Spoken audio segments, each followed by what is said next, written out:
Let's kick off the recording. Hello, everybody. Thank you for joining us for our Wednesday Zoom and Learn. Today's topic is compensation agreements.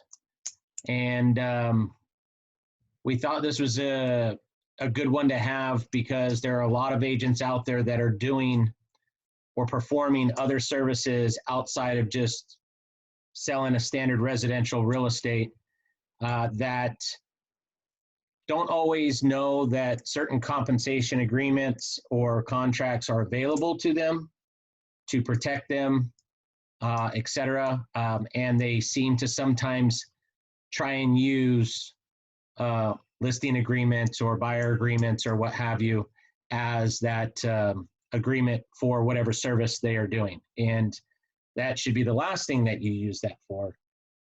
So Mary Jane is going to share with us a handful of agreements for different opportunities that may arise in your future pertaining to your real estate career and making money in different ways outside of just a standard sale. Is that about right?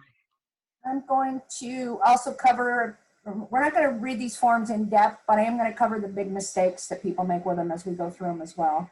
So first of all, I owe Tommy a huge thank you for last week. My lead escrow officer, Annie Taylor, who you all know had emergency gallbladder removal last week and kind of blew our week up. There's a lot of deliveries and things, and so Tommy wanted to cover me. Thank you so much for that, Tommy. I'm very grateful. So Tommy's right. This conversation did come from the recent 10 violations that we had with the MLS, CRMLS guy. And one of the things that is one of the most common things that happens is people misusing a listing agreement because they don't have any intention of putting it on the MLS. And, you know, there was a time when you could get away with that, but the fines are big now, 1%. Up to $2,500 on the first time, and I think $5,000 on the second time, and they're no longer doing warnings. Although I'm guessing that some of the early cases are maybe going to be able to talk their way out of it with some fancy rearranging of their backs or something. But right this minute, we are to tell you that warnings no longer exist on certain on coming soons and having listings, pocket listings. So we thought that was an important time to remind you guys how many compensation agreements there are and what they're good for, what other things are good for. So Tom, like I said, we're not going to go over these forms in depth, but I am going to bring them up so that as I discuss certain points that you can see those points as they go by. So Tommy is always so good to do my tech so I don't look like a big dummy. So the first conversation I want to have with you and remind you all is that agency is always the first thing you do. I know it comes with the purchase agreement and they attach it to the buyer broker things and stuff like that, but it is a standalone disclosure. It is not an agreement of any sort.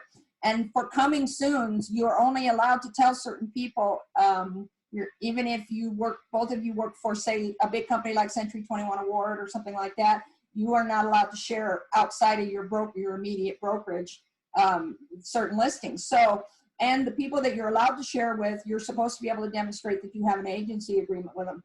So, and the other point is that I want to talk about agency just for one more second is that I get many calls a year about procuring costs. It is one of the saddest calls I have to deal with because you guys have been robbed in one way or the other. But it is a very difficult thing to prove. If you saw the car test alone, you would it would make your head spin. So there is an actual format that CAR has online that you can go and walk yourself through a procuring cause. And so my advice on that is always to do agency. It is the first test of a procuring cause claim. If you happen to do agency, but you didn't write the contract later, you are going to be able to demonstrate that agency is the first test. If you didn't do agency, you failed the very first test right out of procuring costs. So I've chosen to reiterate that agency agreements should go out with your PEDs and they should be done at the earliest possible time that you can notify that client who you're representing at this time.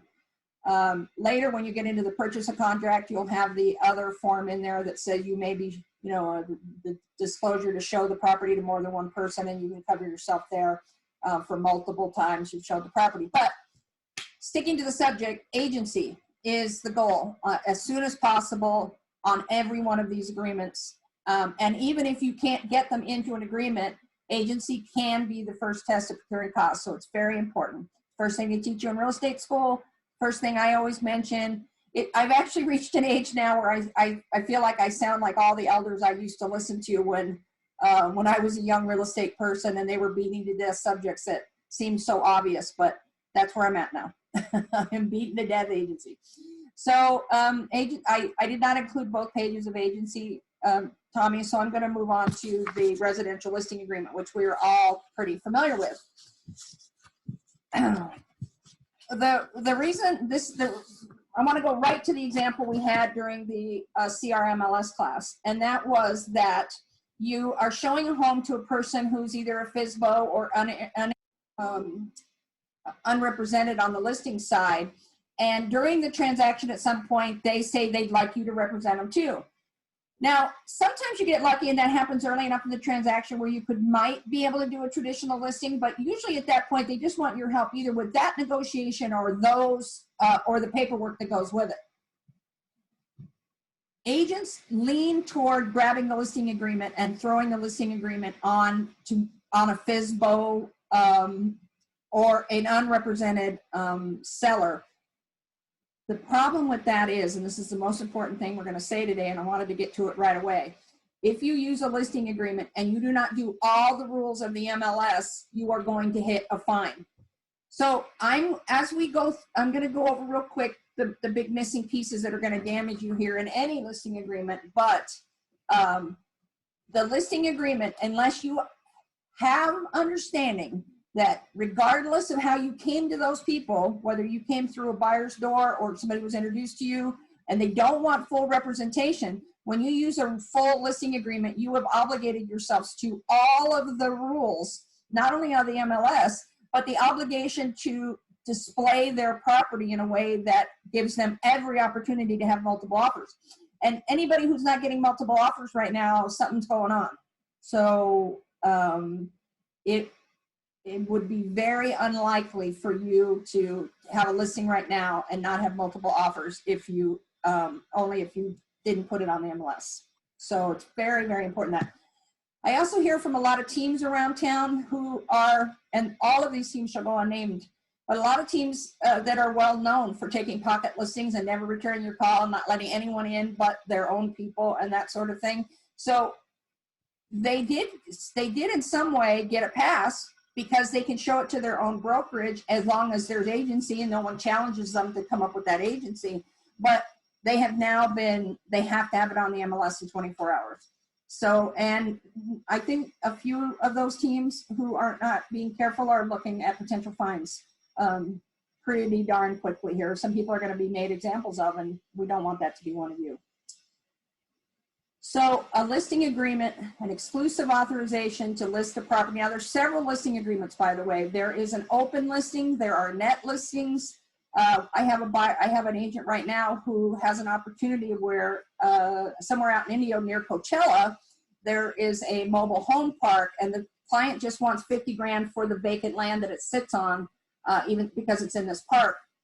The agent has went ahead and made a deal for a net listing to take to make sure he gets his 50%. But now the agent's going to go on with that deal and put a mobile home on that and sell it at the real value of about 150. So there's lots of types of listings you can take out there that would better suit your purpose. If somebody wants only to have it put on the MLS, you can use an open listing. So there are different types of listing agreements. Feel free to jump in with any questions anytime. Very briefly, if you have a pencil in your hand, these are the 5 big things that will void your listing agreement. Void it. That does not mean that it needs to be canceled. That means it was never written. If it's taken incomplete, it doesn't even have to be canceled. It is a void listing. Okay? One is a start and stop date. It has to have a start and stop date. It must have a price, a listing price, either a value range or a price. So you can't come back to the office and fill it in later. If you did it above their signature, it could be considered a void listing. It must have the total commission in 3A, as well as any other fees you might want to charge, photography, staging, TC fees, stuff like that. And then in, Tommy, if you'll slide up for me just a little bit so I call the right number out here. On 4D, there's a box right there that where you must put in what you're going to give to the other agent. The seller is entitled to know how much you are going to offer to the other agent. If you are giving them 0.5% and taking 3.5% for yourself, the seller has a right to know that our compensation, cooperating compensation, is going to cause a problem with certain agents not wanting to show your property. So they, I also want you to know, so start and stop date, sales price, total commission, breakdown of the commission. I also want you to note, and Tommy, you can just gently slide down to the bottom of the document, there is no longer an arbitration agreement in a listing agreement.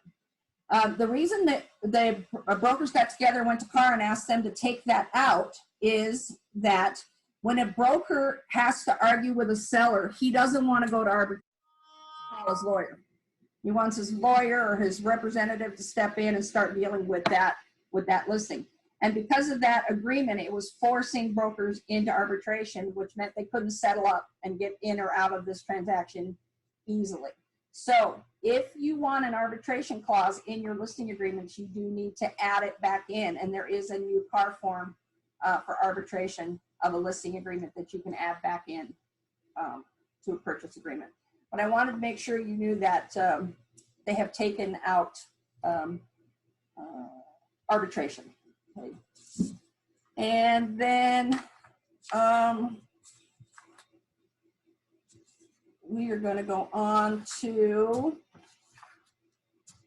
the next one after that are buyer broker agreements. There's another compensation agreement that you're going to see. I did, and Tommy, you don't have to, you can stop gently at page 1 of each one of these. You'll notice that this one there are 3 types: non-exclusive, not for compensation. I can imagine that it rarely gets used because all it does is set in time that you showed that property for potential procuring cause. It doesn't make them exclusive to you, and it doesn't have any reason for them to pay you. It is, if you intend to take what's coming off the MLS, you could use this one instead of the exclusive. But this does not prevent them from giving every realtor they meet one of these, which is why I think they're not very popular, although this is the last remaining piece of one that does not have compensation already built in. The non-exclusive, again, is the top of the next one. This one does cause, sorry, I appreciate you scrolling through those. One more, the buyer representation agreement exclusive. Exclusive, so is that there we go. Did we do non-exclusive already? Well, it was, the first one up here was non-exclusive, not for compensation. And then the next one, seller advisory or buyer inspection advisory. Those are just the automatic things that are attached to remind a buyer to non-exclusive. And then we'll get the next one is exclusive, I'm sure, right?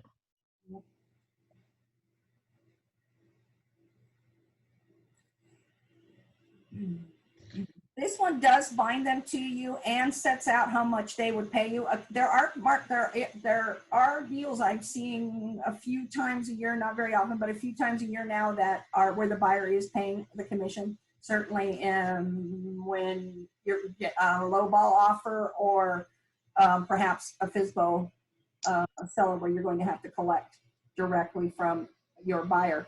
By the way, I think COVID messed this up pretty good, but the National Association of Realtor lawsuit against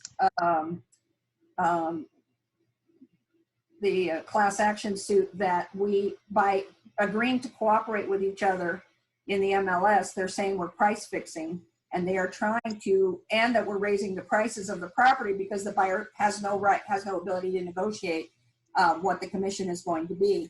So, you know, in my long career, I've followed NAR about three times, fight either for our listings, our right to own our listings, or for the way that we group compensate each other, the way we share compensation. I've never seen NAR lose. And we're about 5 years into what'll be about a 10-year suit. If you were following any of the language on Inman or anywhere, there was quite a bit of discussion about brokers who teach you not to show a property if the commission isn't right. So that's one of the rules that's probably going to come down, that brokers cannot instruct you not to show the best property to the best client, regardless of the compensation. But it'll be interesting to see.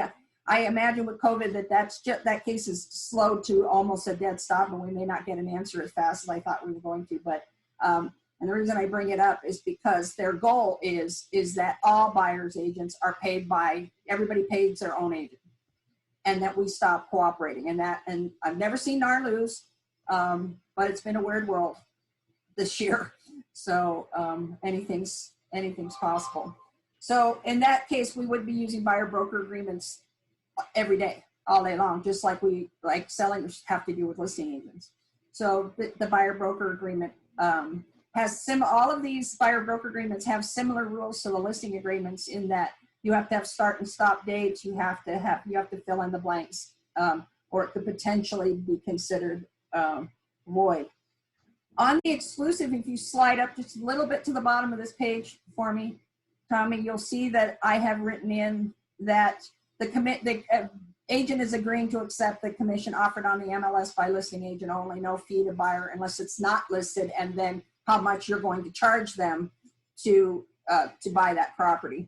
So this is a way for a client to feel confident that they've signed a buyer broker only, but it will not cost them anything to do them personally do a cost transaction with you unless they fall in love with something that's not listed.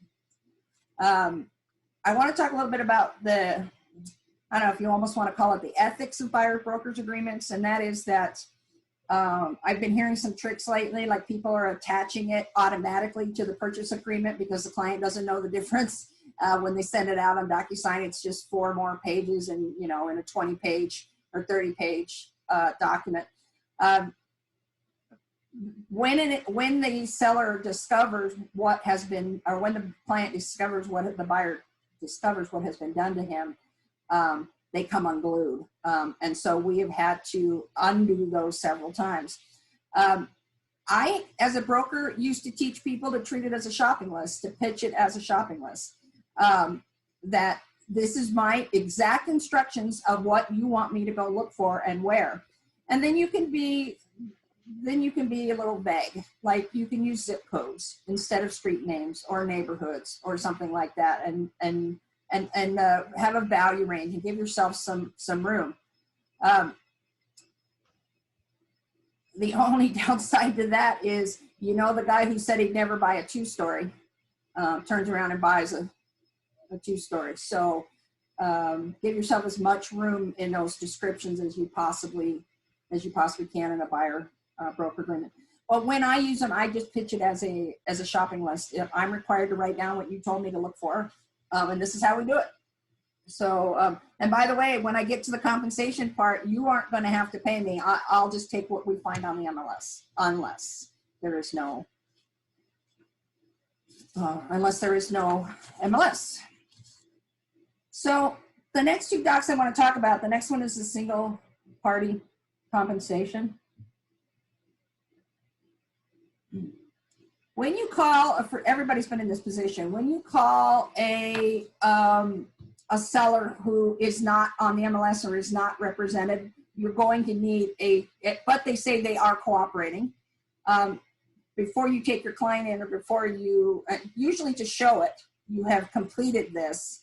But if not, you would have completed this with the purchase agreement, and it says what you're going to get paid, and that this ties you only to a single party compensation, which means you're not tied to all the CRMLS rules. And CAR did go through and very carefully add, if you see at the bottom of the page there, the benefits of using the MLS. So there's plenty of warning out there about why an MLS, traditional MLS listing is beneficial to you. But once they sign that, there's no obligation here for you to actually put it on the MLS. And so one of my agents called last year and said that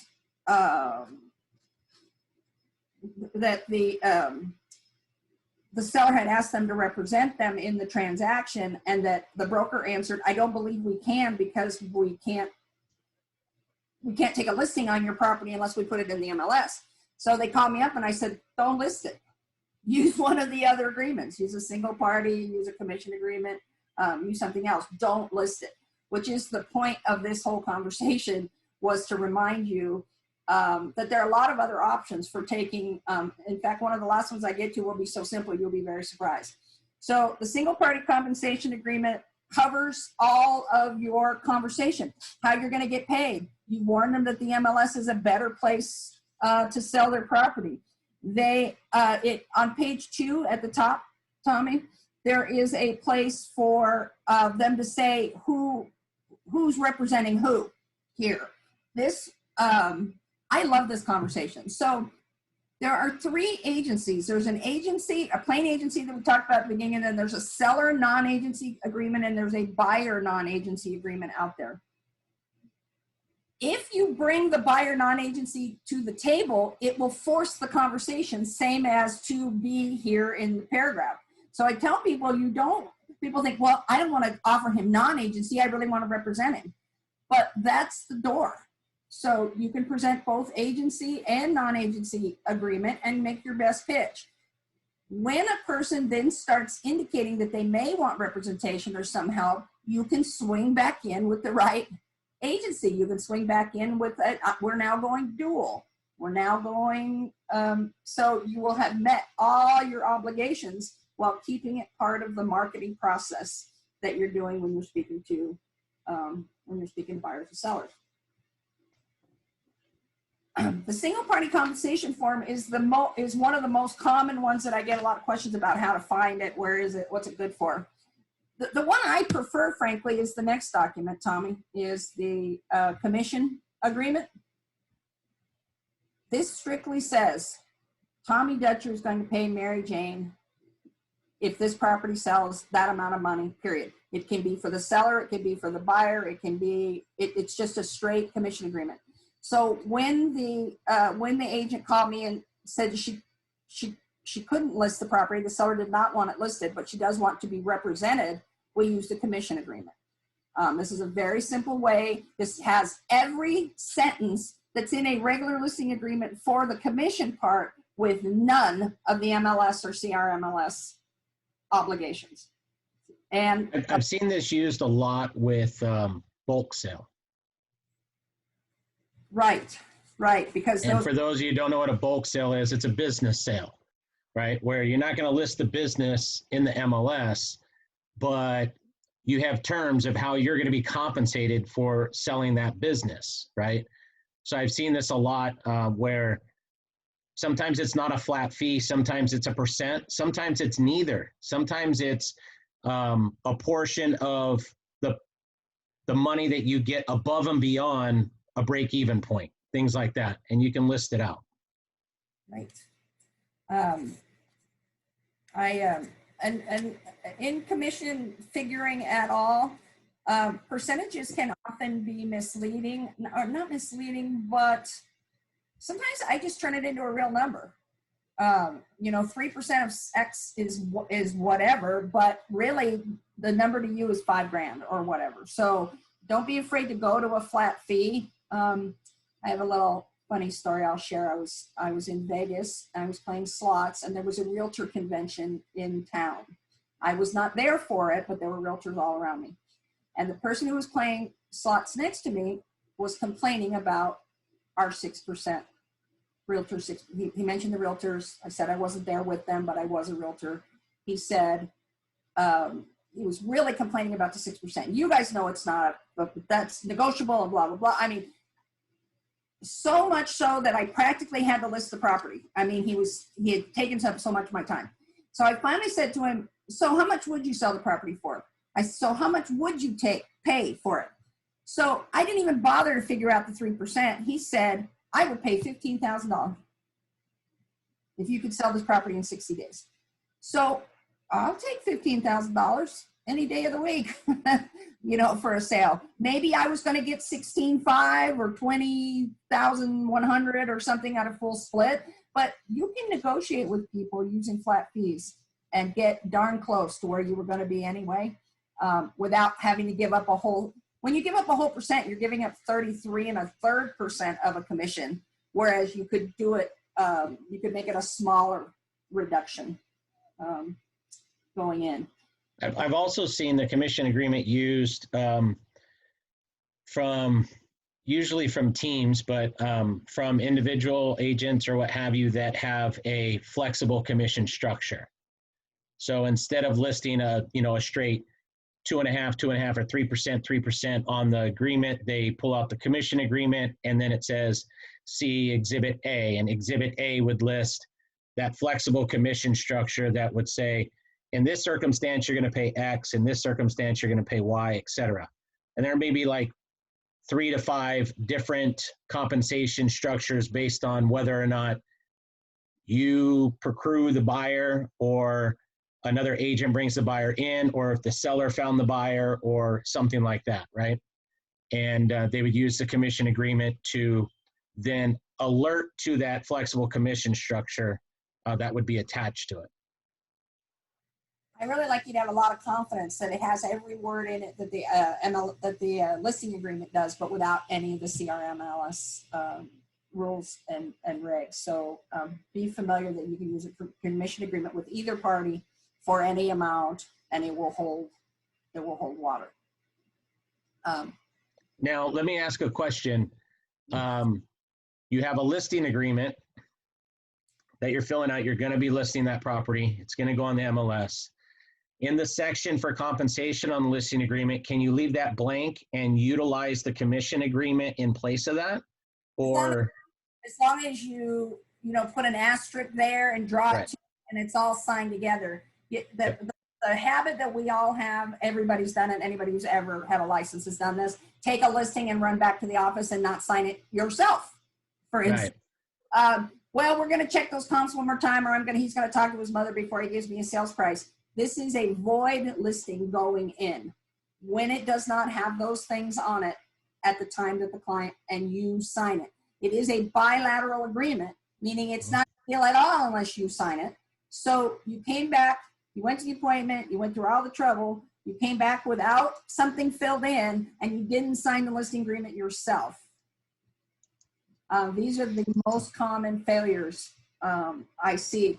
Also, strangely enough, the misuse of the split where you are supposed to put the number at the top, the whole number that you will, as a listing agent, be collecting for you and the other agent, and then splitting it down at the bottom. Back in the day when I reviewed docs all day long, I would often make what I call the red flag call. You don't have a listing. Everybody may think you have a listing, and the seller may still love you and not have any problem that there was a clerical error. But if I have to take this piece of paper to court, it's not going to fly. So start and stop dates, purchase price, full commission, split commission are the absolute have to be on there. Whether you have a comprehensive commission agreement that you would like to use, you need to Some people don't know this, but if you hit, when you're using zip forms, if you're in a spot that requires a number or something, if you hit the space bar, that whole box turns green. I call it going green. And then you can type anything you want in there. So you can put an asterisk and say, see attached. So remember that trick on zip forms, that all you have to hit is the space bar if you're in a spot where it won't let you put what you want to put there, and it will let you type whatever you want in there. I have 3 more agreements to show you. They're not as complicated as these other ones. So let's talk about your basic referral fee agreement. Solves a lot of problems. This is the most common, best solution out of the gate when you're coming to me with a procuring cause. Another thing you should know about procuring cause besides agency is you can't file it at all unless it's a closed transaction. So you can't interfere during the transaction. It is a case you have to bring after the transaction's closed, because there is no procuring cause if it didn't close. So it is better, in some situations, you're going to find that it is better to give or receive a referral for a lost client or for somebody taking advantage of your time than to fight out a procuring cause for the whole amount. Even procuring cause cases in their best, and I've seen 2 or 3 where every freaking word was written and they should have gotten every dime, they had to negotiate it still in arbitration and mediation, and they still got half. So when agents call me now about procuring cause, my answer is, should I fight now or should I fight later? Now. Fight now for the client. Call the agent, call the client, have your broker call, and then be prepared to take a piece of it in a referral fee as a first choice. It is not procuring cause. It does not have the satisfaction of winning a procuring cause.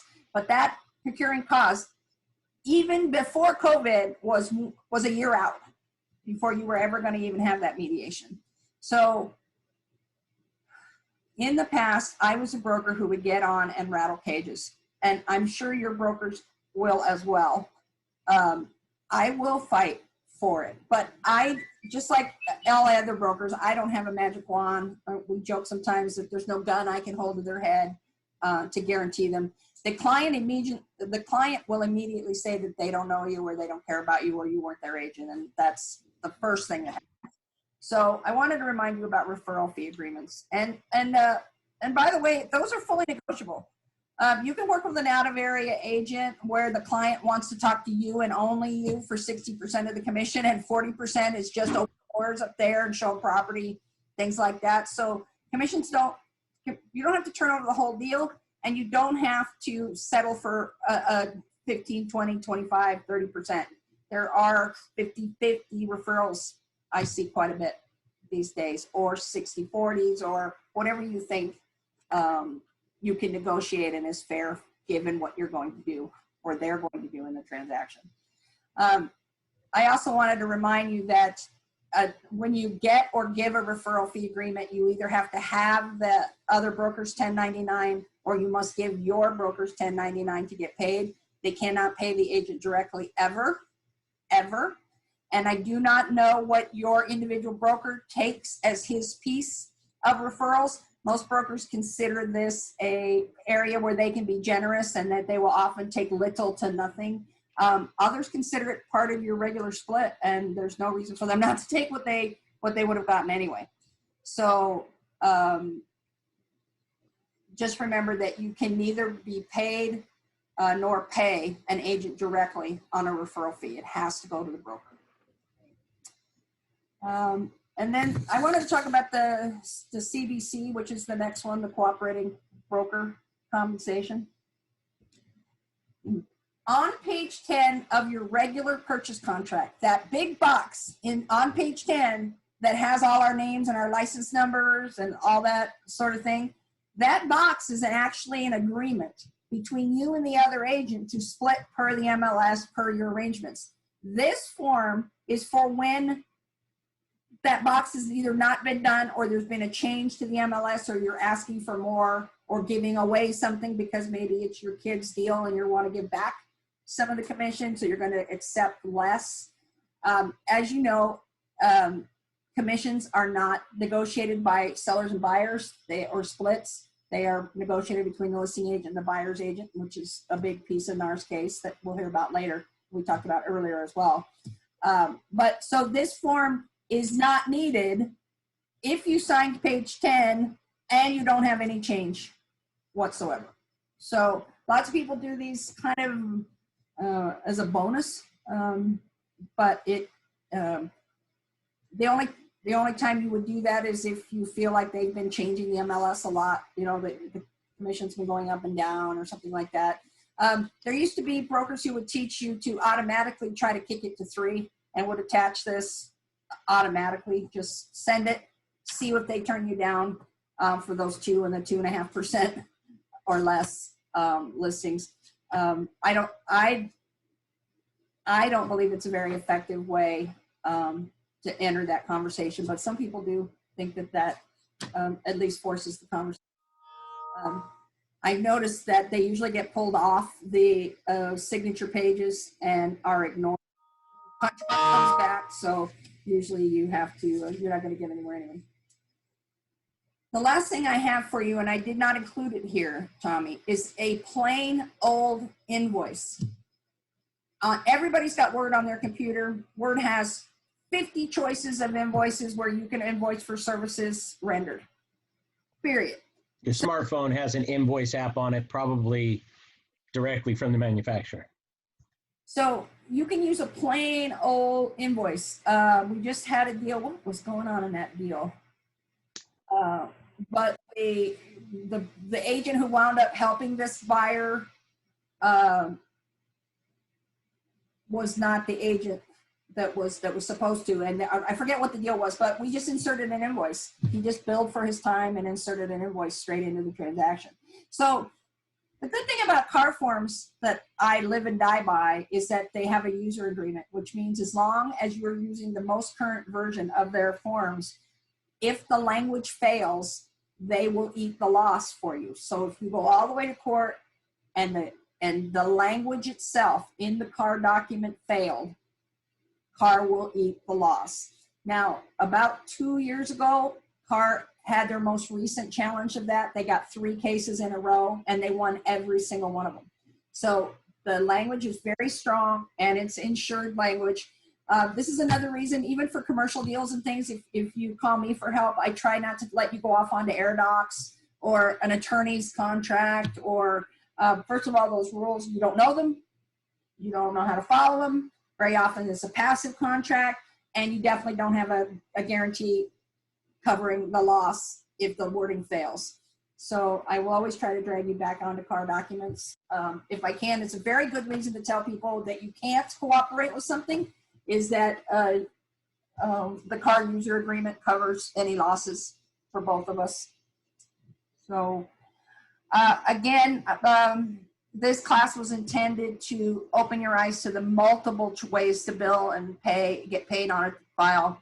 It was to warn you away from using a listing agreement for anything but a legitimate listing that you're putting on the MLS and are going to do all the rules for, and also to demonstrate that that Tommy and I keep current. We know what's going on out there, and we care very much that you guys get the best information we can give you all the time. Do we have any questions?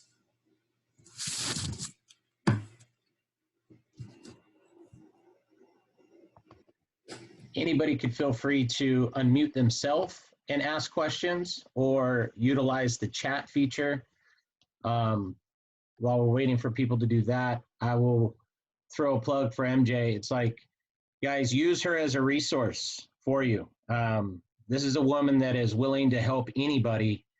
And if you have a question in regards to compensation or what form to use, how to go about it, how a form should be filled out. I've had the opportunity to sit through, I think now 4 of your contract classes that you've done over the years. And every single time that I've been to them, I learned something new. Even though I've listened to it before, it seems like whatever it it was something caught my attention. But she's extremely knowledgeable with all these contracts, and she understands the proper way that they need to be filled out. So, and that's to protect you. So if you have questions, by all means, she's your number one resource. Granite Escrow specifically brought a non-competing broker over for the specific reason of helping you guys, backing up your brokers, backing you up, answering your calls at 10, 11. I never am in bed before midnight. You can always ring my phone. I will definitely help you. It doesn't have to be my deal. It just gives me a chance for you to see how much we care and how hard we're going to take care of your deals when we have them.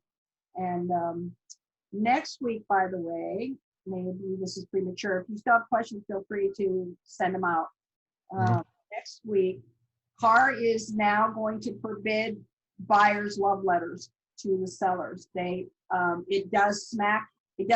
has always been known by many practitioners that you might accidentally breach a fair housing by choosing a family over, like, say, a different kind of family, and maybe a homosexual couple or a Black couple or Asian couple. I think we're all aware of the major ramifications. What was it called? It's investigation that an East Coast magazine did for 5 years. Over 5,000 buyers and sellers are being handled with some of the insensitivity that we've seen this year in general, and that we're all very concerned about and want corrected.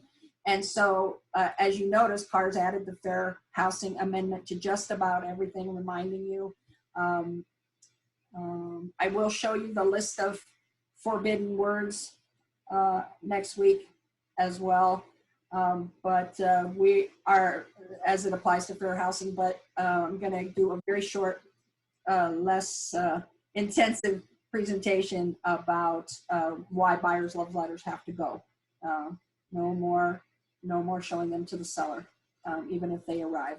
Yeah, no more attaching them in the PDF file of your offers being submitted. Wow. We got MJ, I do have a question. I'm sorry. Yeah, no, I'm sorry. Go ahead. Sorry. So in the new company, we're setting up a wholesale division. This may be a two-part question. The one, the buyer broker compensation. Would you suggest that before we take a client out? And I think I know the answer, but just getting some clarification. And then the second. Agency and the buyer broker is a good start. Yep.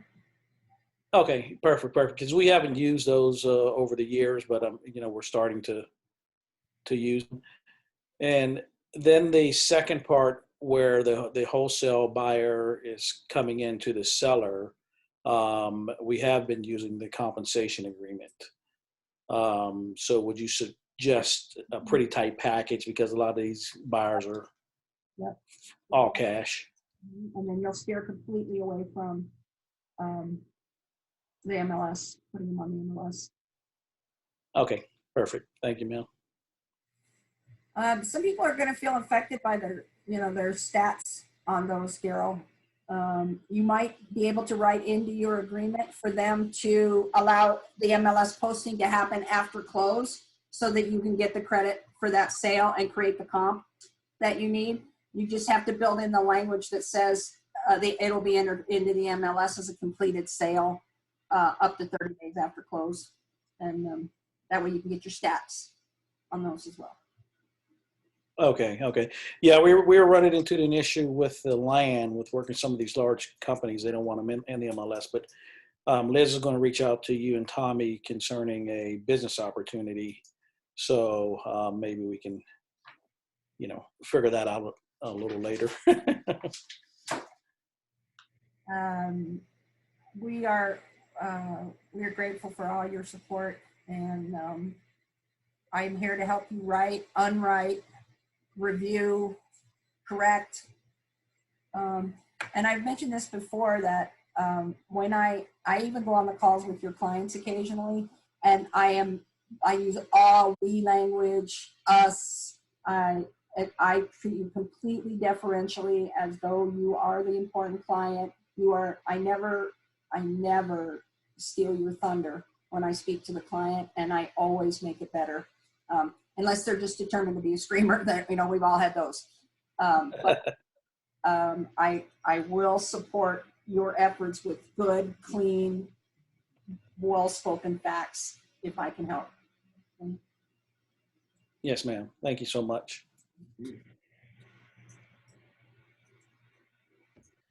All right. Any other questions?